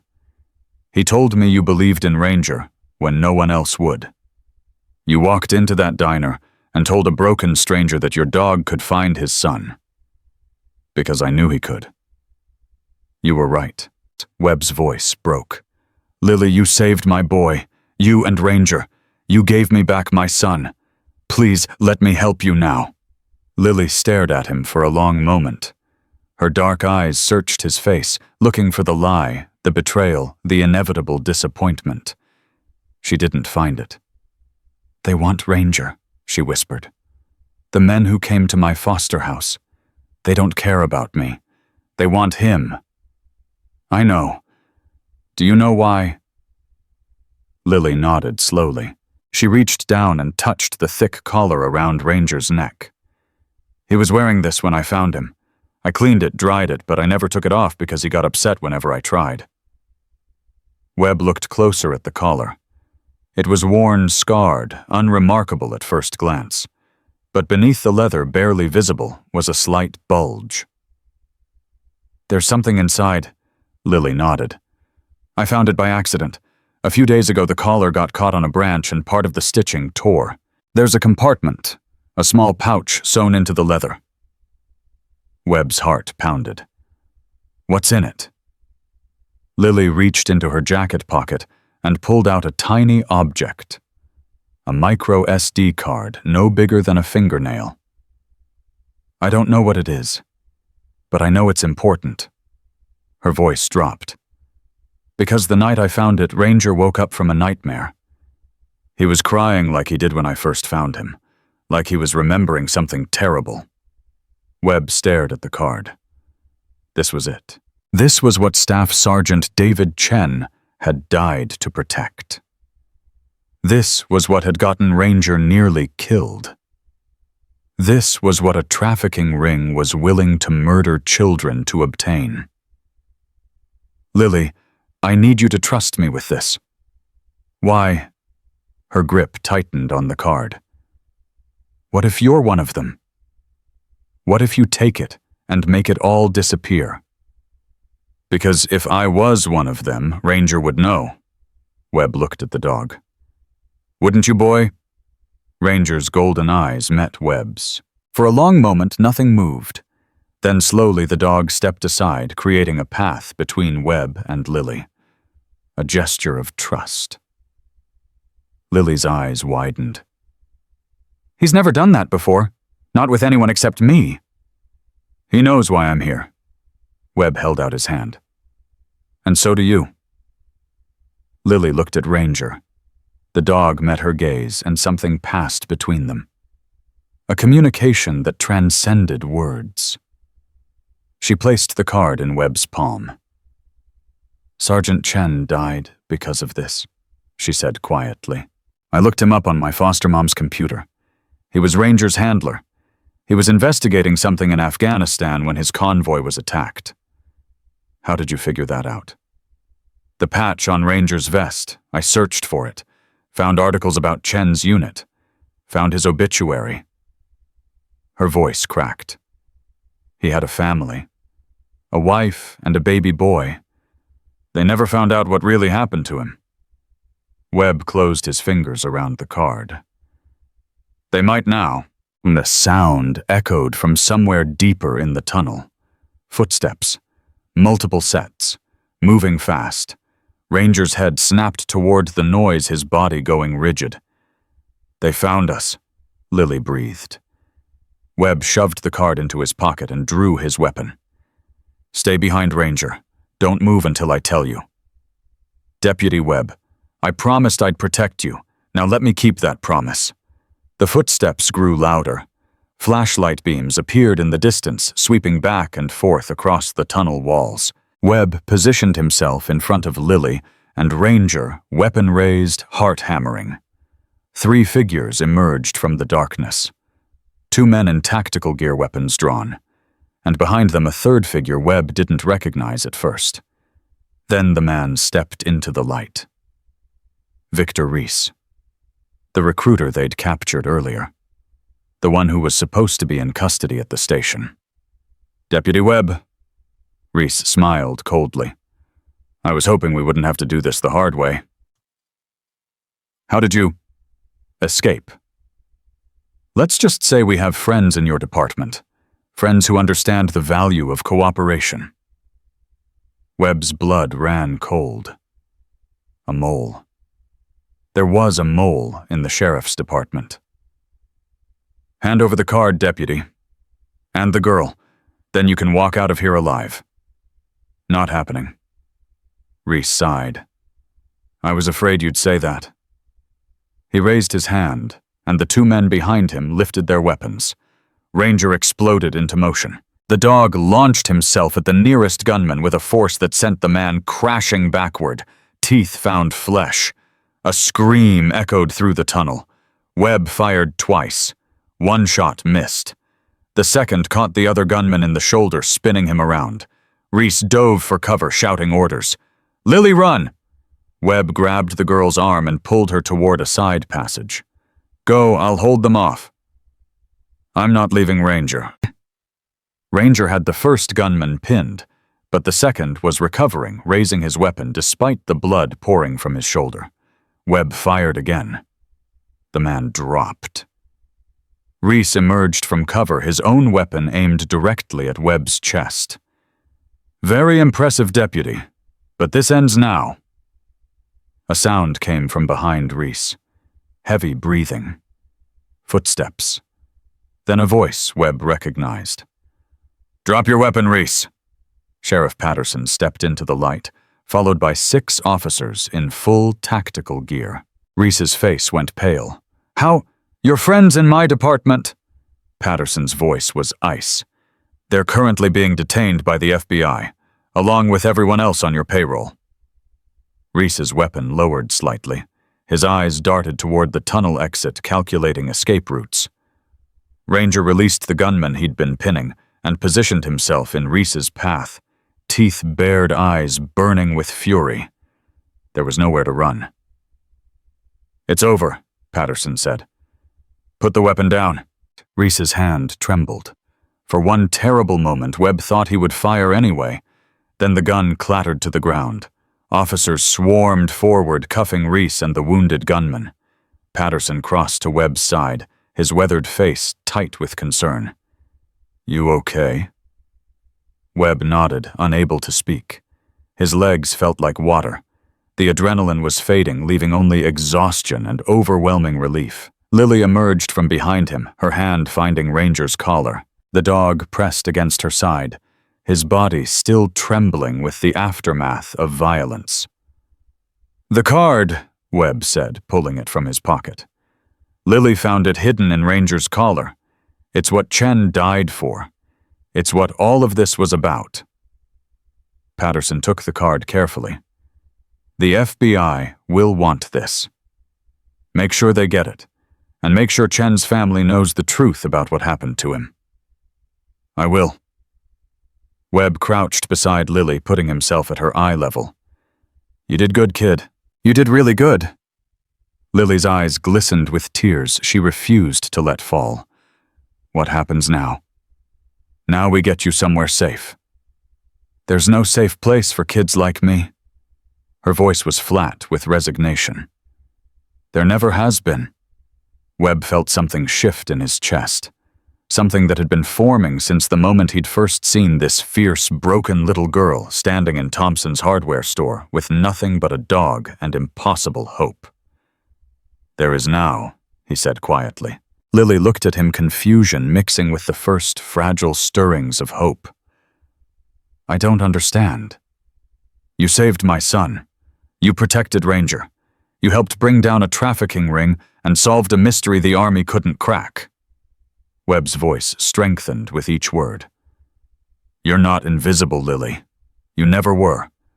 You're one of the bravest people I've ever met." "But you're just a kid who's been let down by everyone who should have protected you, and I'm going to change that." Patterson stepped forward. "Marcus, what are you? She's coming home with me." Webb stood, his jaw set with determination. "Tyler needs a sister, and Lily needs a family." Lily's breath caught.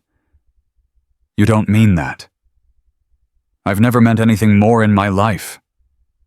Ranger pressed closer to Lily, his golden eyes lifting to Webb's face. For a moment, it seemed like the dog was evaluating him, measuring his sincerity against every broken promise Lily had ever received. Then Ranger's tail wagged. Just once. But it was enough. Lily's tears finally fell. "You'd really do that? I'd really." Webb placed his hand on her shoulder. If you'll let me." For a long moment, Lily was silent. Then her small body crashed into Webb's chest, her arms wrapping around him with desperate strength. She didn't say anything. She didn't need to. Patterson cleared his throat, his own eyes suspiciously bright. "Well, I guess we've got some paperwork to file." Webb held Lily tighter. "Whatever it takes." Above them, distant shouts announced the arrival of more units. The tunnels would be secured. The evidence would be gathered.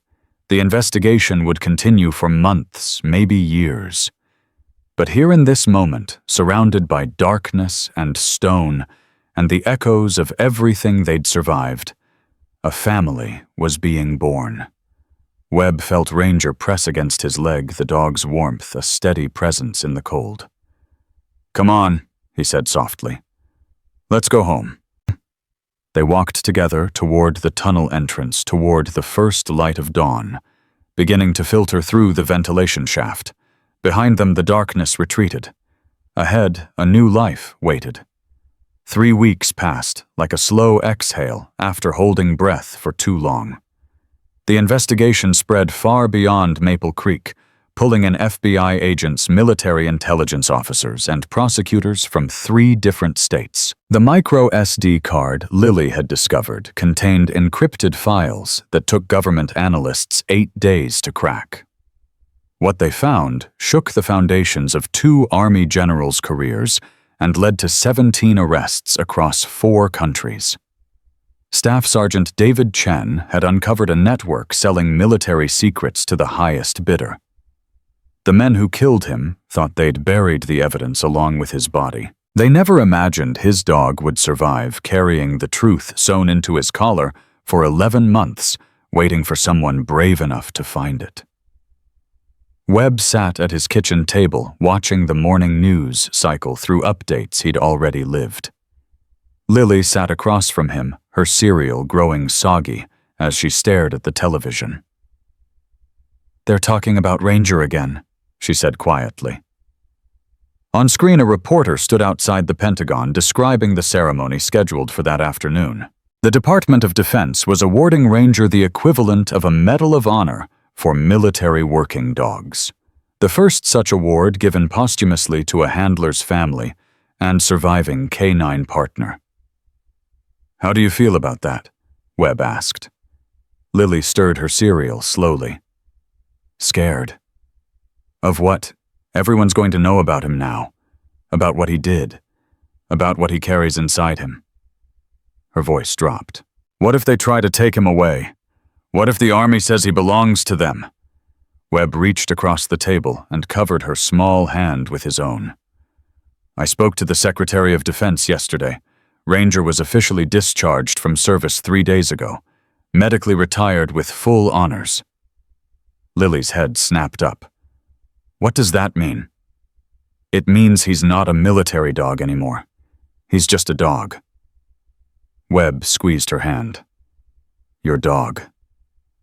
Tears welled in Lily's eyes. "Really? Really?" A thump came from the hallway, followed by the rapid patter of feet. Tyler burst into the kitchen, still wearing his pajamas, his hair standing up in 17 different directions. "Dad! Dad! There's a car outside, a fancy one with flags on the hood." Webb stood and moved to the window. A black SUV had pulled into their driveway, small American flags mounted on either side of the grill.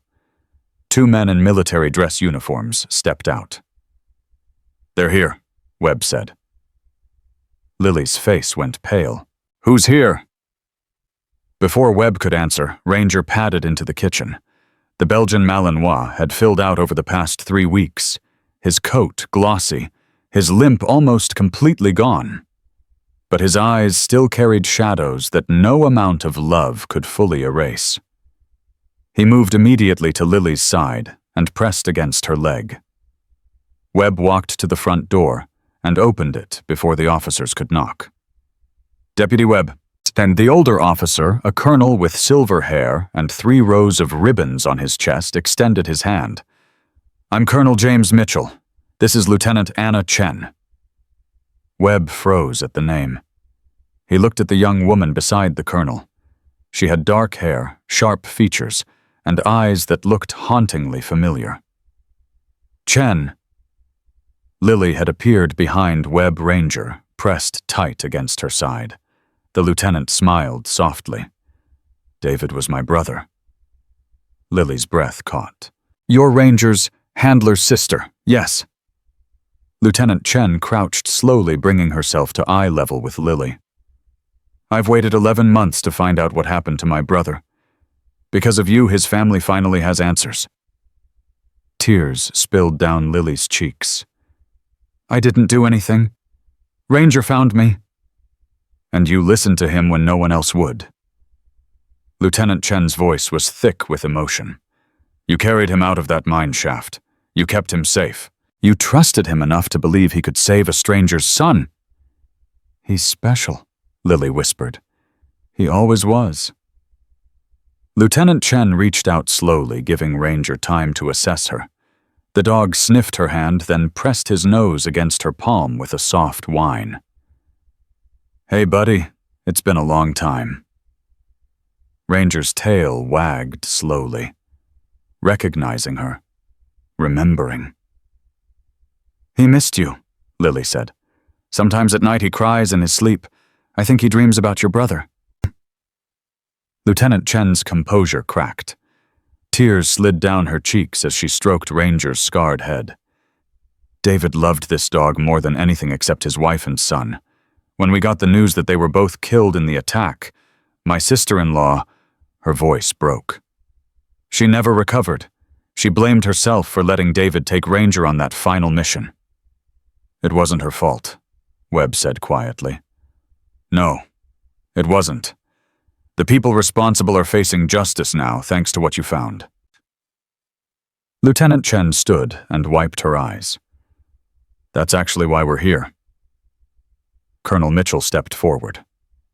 Miss Chen, Deputy Webb, on behalf of the United States Army and the Department of Defense, we'd like to present Ranger with the Military Working Dog Distinguished Service Medal. He opened a wooden case revealing a bronze medal on a red, white, and blue ribbon. Additionally, the Secretary of Defense has authorized a posthumous promotion for Staff Sergeant David Chen to Master Sergeant in recognition of his sacrifice in uncovering corruption that threatened national security. Lily stared at the medal. Is that really for Ranger? It's for both of you. Lieutenant Chen took the medal from the case and knelt before Lily. This medal represents everything my brother stood for. Courage, loyalty, the willingness to fight for what's right even when the whole world is against you. She pressed the medal into Lily's hands. You and Ranger embody those same qualities. You earned this together. Lily's hands trembled as she held the medal. Ranger pressed closer, his golden eyes fixed on the bronze disc, as if he understood its significance. I want you to have something else, Lieutenant Chen said. She reached into her uniform pocket and pulled out a worn photograph. This was taken the day David graduated from K-9 Handler School. He and Ranger had just completed their final training exercise. Lily took the photograph carefully. In it, a young man in military fatigues knelt beside a Belgian Malinois puppy, both of them beaming at the camera. The love between them was palpable even through the faded image. He looks so happy, Lily whispered. He was. Ranger gave him purpose, just like he gave you purpose. Lieutenant Chen placed her hand over Lily's. Take care of him. Love him. Let him know that his mission isn't over. It just changed. Lily nodded, unable to speak through her tears. Tyler tugged at Webb's sleeve. Dad, why is everyone crying? Webb lifted his son into his arms. Because sometimes happy and sad get all mixed together, buddy. And that's okay. Colonel Mitchell cleared his throat. There's one more matter to address. The Army would like to cover Ranger's medical expenses for the remainder of his life, including any rehabilitation he may need for his injuries.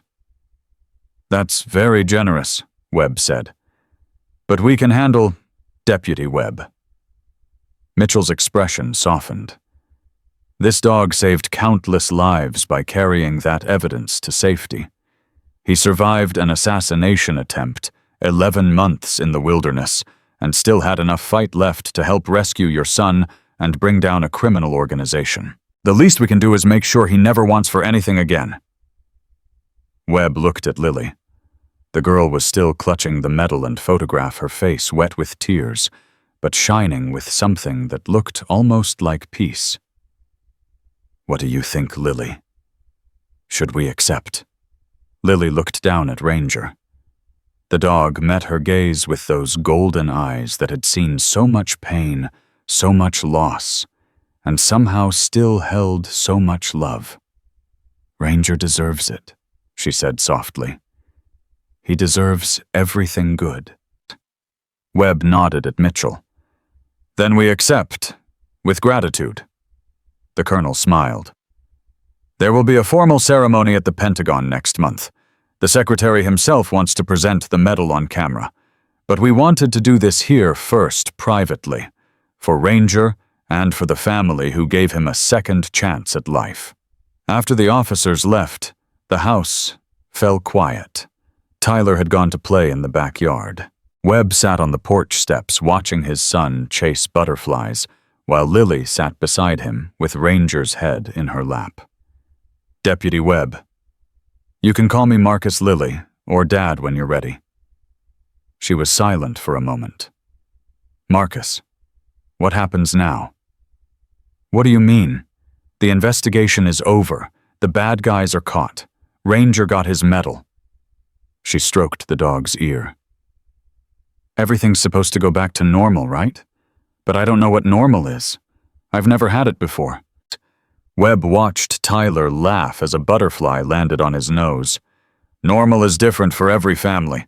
For us, I think normal means pancakes on Sunday mornings and arguments about bedtime and helping Tyler with his homework while Ranger steals socks from the laundry basket. Lily almost smiled. He does like socks. I noticed. Webb turned to face her. Normal also means paperwork. A lot of it. The adoption process takes time, but I've already started. Your social worker is coming by tomorrow to do a home evaluation. Lily's face clouded. What if they say no? They won't. You don't know that. I have a record. I ran away from 3 placements. I was labeled a flight risk. What if they decide I'm too much trouble? Lily. Webb's voice was firm but gentle. Listen to me. You ran away because the people who were supposed to protect you failed. You ran because you were scared and alone and didn't know any other way to survive. That's not trouble, that's strength. It doesn't feel like strength. It never does. Not when you're living it. Webb reached out and put his arm around her thin shoulders. But I see you, Lily. I see how brave you are, how smart, how much love you have to give even after everyone took love away from you. Tears slipped down Lily's cheeks. Nobody ever wanted me before. Not really. I was just a check to them, a problem to manage. Not anymore. Webb's voice cracked with emotion. Your family now. Tyler's sister. Ranger's person. My daughter, if you'll let me be your dad.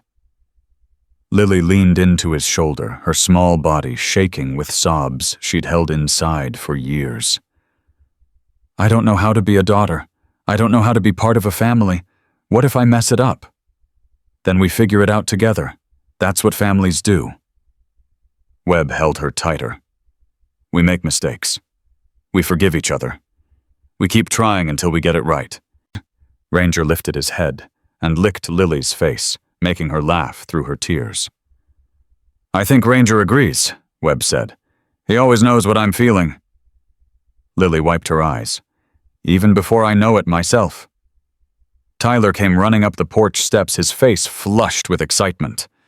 Dad, Lily, guess what Mr. Patterson is here? He brought ice cream.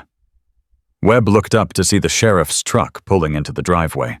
Patterson climbed out carrying a grocery bag that was definitely too cold to be anything but frozen treats.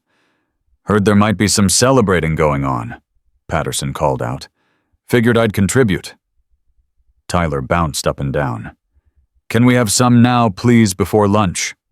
Webb pretended to consider. "What do you think Lily ice cream before lunch?" Lily smiled. A real smile, the first one Webb had seen, that reached all the way to her eyes. "I think rules are meant to be broken sometimes." "That's the spirit." Patterson handed out ice cream bars as he joined them on the porch. "Tyler, don't tell your grandmother I'm corrupting you with sugar." "I won't." Tyler was already tearing into his wrapper. Patterson settled into a chair and looked at Lily. "How you holding up, young lady? Better." Lily glanced at Webb. "I think I might be okay." "You're going to be more than okay." Patterson's weathered face creased with warmth. "You know, I've been in law enforcement for 30 years. Seen a lot of terrible things.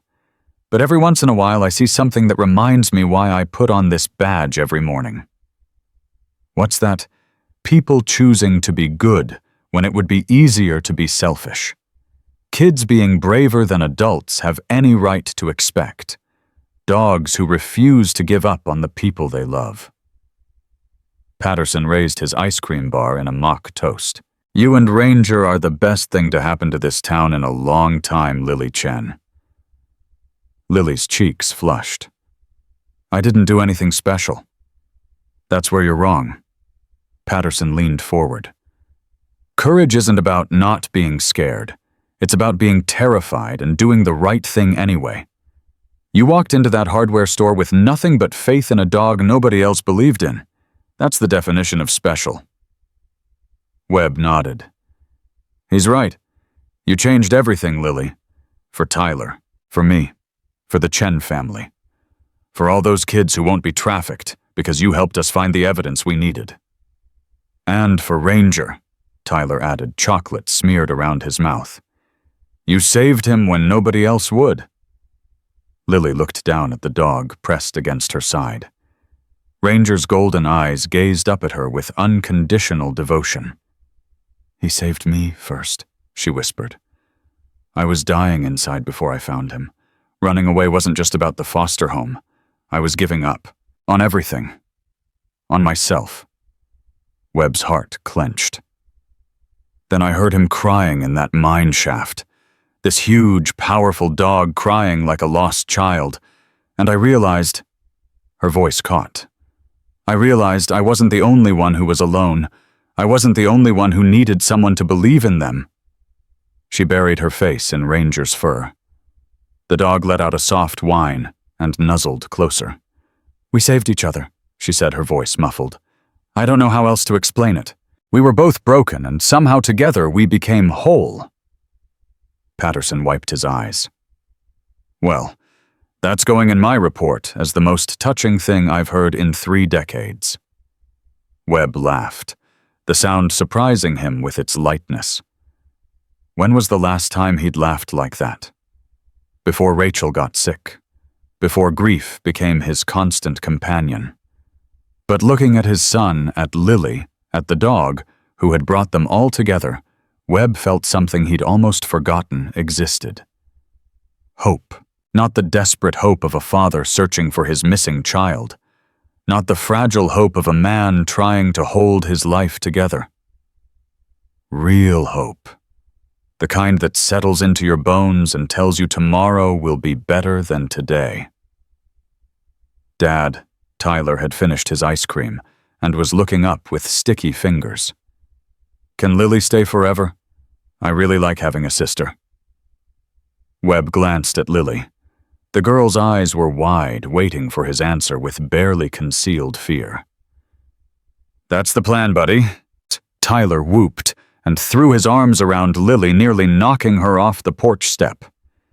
"Yes, I'm going to teach you how to climb the big tree in the backyard and show you my secret hideout, and we can build a fort together and—" "Tyler," Lily's voice was thick with emotion. "I'd like that." "Ranger can help too. Dogs are good at fort building, right?" Ranger barked once, as if confirming. The afternoon sun stretched shadows across the yard as they sat together, sticky from ice cream, warm from something deeper. Webb watched his children, both of them, because Lily was his now paperwork or no paperwork laughing together, while their dog kept watch with ancient knowing eyes. This was his family, broken and healed and finding their way forward one day at a time. Patterson stood to leave as the sun began to set. He paused at the edge of the porch, looking back at the unlikely group gathered there. You know, Marcus, when you called me that night saying you were going to follow a random dog into the wilderness, I thought you'd finally lost your mind. I probably had. Maybe, Patterson smiled. But sometimes losing your mind is the only way to find your heart. He climbed into his truck and drove away, leaving behind a silence that wasn't empty. It was full of everything they'd survived and everything they'd found. That night, after Tyler had been tucked into bed and the house had settled into quiet, Webb found Lily sitting on the back porch. Ranger lay beside her, his head resting on his paws, eyes closed, but ears still alert. "Can't sleep?" Webb asked, settling into the chair beside her. "I keep thinking this is a dream." Lily's voice was barely above a whisper. "That I'm going to wake up back in that foster home and none of this will be real." "It's real, Lily." "How do you know?" Webb considered the question carefully. "Because real things are messy. Real things hurt and heal and hurt again. Real things don't wrap up neatly with happy endings." "This feels like a happy ending." "It's not an ending." Webb looked up at the stars beginning to emerge. "It's a beginning. There will be hard days ahead. Days when I don't know what I'm doing, and you feel like running again, and Tyler drives us both crazy. But we'll face those days together. As a family." Lily was quiet for a long moment. Then she reached out and took Webb's hand. "Dad." It was the first time she'd called him that. Webb's throat tightened so suddenly he couldn't speak. "Thank you," she whispered, "for believing in Ranger, for believing in me." Webb squeezed her hand, his vision blurring with tears he didn't try to hide. "Thank you for walking into that hardware store, for trusting a stranger with the most important thing in the world to you." He looked at Ranger, who had opened his golden eyes and was watching them both. "For giving us all a second chance." Ranger rose and padded over to Webb, pressing his scarred head against his knee. Webb reached down and scratched behind the dog's ear. "Good boy," he murmured. "Good boy." They sat together as the stars multiplied overhead, three souls who had found each other in the darkness and chosen to walk toward the light. A deputy who had lost everything and found a reason to keep living. A little girl who had never known family and discovered it was worth fighting for. And a dog who had carried the truth through wilderness and war, waiting for someone brave enough to believe in him. Tomorrow would bring challenges. The adoption process, Lily's adjustment to a new school, Tyler learning to share his father, Ranger's ongoing therapy for wounds both visible and hidden. But tonight, there was peace. Tonight, there was home. And in the morning, when the sun rose over Miller's Ridge and painted the mountains gold, they would face whatever came together. Because that's what families do. They trust each other. They protect each other. They never stop fighting for the ones they love. A little girl once whispered to a broken stranger, "Trust my police dog." And against all odds, against all reason, against everything the world had taught them about hope and heartbreak, he did. That trust had saved his son. It had exposed a criminal network. It had brought honor to a fallen soldier's memory. But most importantly, it had brought them here. To this porch. To this moment. To each other. The search was over. The mission was complete. The family was finally whole,